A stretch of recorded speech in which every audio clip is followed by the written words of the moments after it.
Assalamualaikum warahmatullahi wabarakatuh.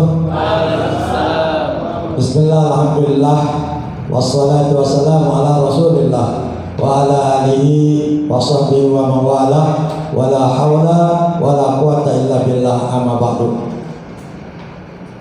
Qala Allah ta'ala fil Qur'anil Karim, a'udzu billahi minasyaitonir rajim, bismillahirrahmanirrahim, wa laqad jara'na li jahannama katsiran minal jinni wal ins lahum qulubun la yafqahuna biha wa lahum a'yunun la yubsiruna biha wa lahum a'yunun la yasma'una biha ulaika kal an'am bal hum adall ulaika humul ghafilun. Shadaqallahul azim wa shadaqa rasulun nabiyul habibul karim wa nahnu ala zalika minas syahidina was-sakirin walhamdulillahi rabbil alamin. Yang saya hormati segenap panitia, kemudian yang saya hormati pula Bapak Haji Ismi, yang saya hormati teman-teman saya, rekan-rekan saya. Terlebih dahulu marilah kita sama-sama memanjatkan puja dan puji syukur kita kepada Allah Subhanahu wa taala yang telah memberikan berbagai macam nikmat kepada kita sekalian, wabil khusus nikmat iman, nikmat Islam, sehat dan panjang umur. Dengan adanya nikmat sehat, kita dapat berjumpa dalam rangka pelatihan kader hidayah. Hadirin yang berbahagia, Allah Subhanahu wa taala berfirman dalam surat Al-A'raf ayat 197 yang berbunyi tadi saya sudah bacakan, ya, di mana walaqad jara'na, ya, di mana walaqad jara'na kebanyakan manusia, ya, di muka walaqad jara'na di jahannam kasir, kebanyakan manusia minal jinni wal ins, kebanyakan jin dan manusia itu masuk di dalam api neraka jahanam, ya. Paling tidak ya ada 3 hal. Yang pertama, lahum qulubun la yafqahuna biha, kata Allah. Mereka mempunyai hati, tetapi hatinya tidak dimanfaatkan, tidak digunakan untuk mempelajari ilmu Al-Quran. Artinya apa? Apa yang digaris besarkan di dalam Al-Quran dia tidak dipelajari, ya, sehingga tidak mengetahui apa yang dilarang, apa yang diperintah oleh Allah Subhanahu wa taala. Lahum qulubun la yubsiruna biha. Mereka mempunyai mata, tetapi matanya tidak diperlihatkan, tidak dilihatkan untuk bagaimana ciptaan-ciptaan Allah diciptakan, seumpama langit dan bumi. Kemudian cahaya matahari bermanfaat untuk manusia, ya. Lahum a'yunun la yasma'una biha. Mereka mempunyai 2 telinga, tetapi telinganya tidak dimanfaatkan, tidak digunakan untuk mendengarkan orang yang sedang memberikan tausiah atau yang sedang membaca Al-Quran. Tidak dia perdengarkan. Kata Nabi, kata Allah Subhanahu wa taala, ulaika al-an'am balhum adall ulaika humul ghafilun. Kata Allah, mereka itu seperti binatang ternak, seperti hewan, lebih sesat daripada hewan. Ulaika humul ghafilun. Mereka itu orang yang lalai di dalam perintah Allah untuk melaksanakan ibadah kepada Allah Subhanahu wa taala yang sesuai dengan perintahnya untuk melaksanakan sholat, ya, puasa, zakat, dia lalai, ya, sehingga dia ulaika al-an'am balhum adall, seperti binatang, ya. Ulaika al-an'am balhum adall ulaika humul ghafilun. Saya rasa cukup tausiah yang saya sampaikan, mudah-mudahan bermanfaat untuk kita semua. Lebih kurang saya mohon maaf. Billahi taufiq wal hidayah. Wassalamualaikum warahmatullahi wabarakatuh. Assalamualaikum warahmatullahi wabarakatuh. A'udzu billahi minasy syaithanir rajim. Bismillahirrahmanirrahim. Alhamdulillahirabbil alamin. Assalatu wassalamu ala asyrafil anbiya'i wal mursalin wa ala alihi wa sahbihi ajma'in. Rabbi shrah li sadri wa yassir li amri wahlul 'uqdatam min lisani yafqahu qawli. Yang terhormat kepada Dewan Juri beserta jajarannya, yang kami hormati guru kita Bapak Kiai Haji Muhammadul Ismi, dan yang kami hormati juga teman-teman dai angkatan ke-5 pelatihan kader dai dan daiyah. Mudah-mudahan kita bisa mengamalkan apa yang diprogramkan oleh yayasan yang kita cintai ini. Hadirin yang berbahagia, yang insya Allah dimuliakan oleh Allah Subhanahu wa Ta'ala, materi alhamdulillah sudah banyak yang pada make. Benar kata Bapak tadi, bingung. Ini mati, ini sholat, ini berbakti, ini maksiat. Biasanya kalau yang tengah-tengah atau yang terakhir biasa cuci-cuci ya. Dihajarkan juga tukang cuci yang ripuh. Bobolokot bahasa Sunda. Nah, jadi saya akan mengambil tema tentang 3 hal yang akan menyempurnakannya amal. Mudah-mudahan ini bermanfaat bagi kita. Hadirin yang berbahagia, tadi sudah disinggung oleh Ustaz kita tadi, Bapak Ustaz Nur Hadi. Beliau menerangkan tentang sahabat Rasulullah yang bernama Ja'far bin Abu Thalib. Ja'far bin Abu Thalib itu seorang yang dermawan. Dia seorang pejuang di medan perang, dan juga seorang ahli damai yang sering mendamaikan apabila seorang muslim sama muslimnya saling bertikai. Dan di sini saya akan menerangkan dan akan mengutarakan tentang pembicaraan beliau terhadap sahabat Sufyan Tsauri. Beliau mengatakan begini, la yatimul ma'rufi illa bisalasi. Tidak sempurnanya amal seseorang tanpa ada yang 3 perkara ini. Yang pertama, bitasgirihi, dia merasa amalnya sedikit, bukan dihitung-hitung. Kalau dihitung-hitung amal kita, saya mau tanya, dari pagi sampai sekarang Bapak banyak maksiat atau banyak amalnya? Maksiat juga. Apa nih? jujur, ya. Kalau saya alhamdulillah kayaknya sedikit maksiat, Pak.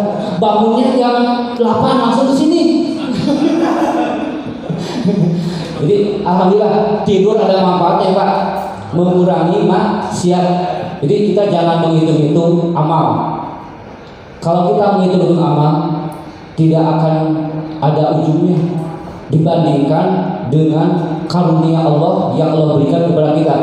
Tintanya laut, kalamnya seluruh pohon-pohonan tidak akan bisa menulis tentang karunia Allah kepada kita.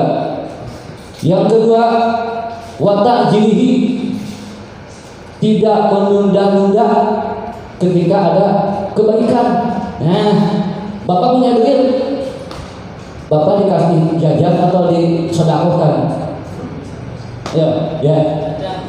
Atau sedekah, penting jajan, penting sedekah. Ini yang rokok nih. Saya tidak rokok, saya rokok. Ahli hisab. Kita sehari sebungkus, Pak. Ini ya mahal. 20.000. Kalau kita mau beramal, sisihkan 10.000. 10.000 untuk amal, 10.000 untuk kita. Mungkin lebih baik ya. Nah, jadi jangan menunda-nunda apabila ada anjuran untuk berbuat baik. Soalnya kita ini berada pada hari ini, bukan besok. Ya, Sufyan Tsauri sering begitu. Jadi jangan sampai kita mempunyai sifat taswif, ya. Taswif itu menunda-nunda. Nah, jadi Jangan menunda-nunda untuk berbuat kebaikan, takut keburu mati ya. Jadi ya, yang ketiga adalah wataslihi, menyembunyikan amal. Nah, banyak sekarang di media sosial jam 3 pagi bangun pada kencing doang, kita tahajud yuk. Ya. Jadi insya Allah HP-nya masuk surga kan? Ya, jadi tiga kunci yang tadi mudah-mudahan kita semua bisa mengamalkannya. Ya, mudah-mudahan juga dai-dai angkatan kelima bisa berguna untuk kita semua. Demikian yang dapat kami sampaikan. Wabillahi taufiq wal hidayah. Assalamualaikum warahmatullahi wabarakatuh. Dari tadi pagi deg-degan. Coba baru ikuti nih. Selama ini kan cuma ngaji, begitu seperti ini ada memang seperti don gitu. Tapi saya akan berusaha. Assalamualaikum warahmatullahi wabarakatuh. Yang kami hormati Bapak Ismi selaku guru kami, yang kami hormati pada tim pelaksana termasuk juri, yang kami hormati juga pada saudara-saudara kami semuanya, bukan main ya. Nah, apalagi terus insyaallah ada keturunan orang Arab Pak, mantan banget ya. Pengen seperti dia, tapi saya tahu nih yang sekarang saya sampaikan benar apa enggak ya. Mudah-mudahanlah semua Allah yang tahu. Alhamdulillahirabbil alamin wa bihi nasta'in wa ala umuri dunya waddin. Allahumma shalli ala sayyidina Muhammad wa ala alihi sayyidina Muhammad. Rabbi shrah li sadri wa yassir li amri wahlul 'uqdatam min lisani yafqahu qawli. Alhamdulillah, pada hari ini alhamdulillah marilah kita panjatkan puji syukur kita kepada Allah Subhanahu wa taala yang pada hari ini minggu keempat kita berkumpul, kita mengkaji ilmu, kita belajar dalam acara pelatihan kader dakwah dai dan daiyah. Alhamdulillah buat saya sendiri yang memang masih awam sangat bermanfaat ya. Yang dulunya saya nggak kenal apa itu yang namanya itu cara penyampaian dakwah, percaya diri. Alhamdulillah sekarang sudah saya sedikit-sedikit sudah mulai mengenal, tinggal saya mempelajari dan insya Allah nanti saya akan aplikasikan. Alhamdulillah pada hari ini sholawat dan salam kita aturkan kepada junjungan kita, Nabi kita Rasulullah Shallallahu Alaihi Wasallam, karena beliaulah kita juga dapat berdiri sendiri, karena perjuangan beliau dan para sahabat kita juga dapat berdiri sendiri. Mudah-mudahan kelak nanti kita akan mendapatkan syafaatul uzma di yaumil akhir. Pada kesempatan hari ini saya akan coba memberikan tema masalah ikhlas. Rasulullah Shallallahu Alaihi Wasallam pernah mengatakan kepada kita sebagai umatnya bahwa Allah tidak akan menerima amal kita kecuali apa yang kita berikan berdasarkan ikhlas, ketulusan dalam hati. Itulah mungkin jadi patokan masalah ikhlas. Karena kalau kita bicara masalah ikhlas ini, ikhlas itu bisa dikategorikan artinya bersungguh-sungguh, bersungguh-sungguh dalam menjalani perintah Allah.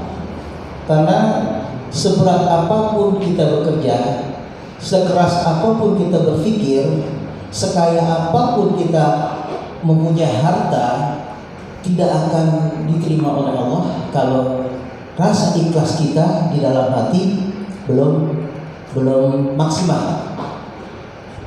Ya, terus Quran surat Ghafir ayat 65, huwal hayyu la ilaha illa huwa fa'udhu musyrik, mukhlishina lahudin, alhamdulillah. Allah yang maha kekal, Allah yang maha kuat, tidak ada Tuhan selain Allah. Jelas dari ayat itu, di situ kita belajar bagaimana caranya kita bisa mempunyai hati yang ikhlas. Ikhlas adalah suatu kebaikan di mana dengan kebaikan kita dengan dalam hati kita ikhlas, maka yang kita dapat adalah kebahagiaan dalam diri kita sendiri. Karena kalau kita lihat, kalau kita bicara masalah ciri-ciri ikhlas itu boleh dikatakan banyak sekali, Pak. Yang pertama, ikhlas sebagai seorang yang ikhlas kepada Allah, mereka tidak suka dipuji, tidak suka dibangga-banggakan, tidak suka dipamer-pamerkan. Yang tahu cuma Allah Subhanahu wa taala. Yang kedua, ikhlas tidak berambisi menjadi seorang pemimpin. Pemimpin dalam suatu organisasi pun, kalau dia ikhlas, dia tidak menyebutkan, wah, gue bisa jadi pemimpin. Itu tidak mungkin. Itulah ciri-ciri orang ikhlas. Ikhlas juga tidak selalu mendengarkan nasihat yang terbaik. Ya, kalau kita ikhlas itu ada pengajian sana, wah ini nasihatnya, kita pasti datang, Pak. Ya kan, kecuali wah ntar dulu deh, sono dah, di sini ada objek kan nih. Ya itu udah lain cerita lagi, ya. Tapi yang terpenting ikhlas adalah tidak mengharapkan imbalan apapun dari seseorang kecuali imbalan dari Allah Subhanahu wa taala. Demikianlah paparan yang saya sampaikan. Mudah-mudahan bermanfaat terutama buat diri saya sendiri dan yang kedua buat saudara-saudara saya. Billahi taufiq wal hidayah. Assalamualaikum warahmatullahi wabarakatuh.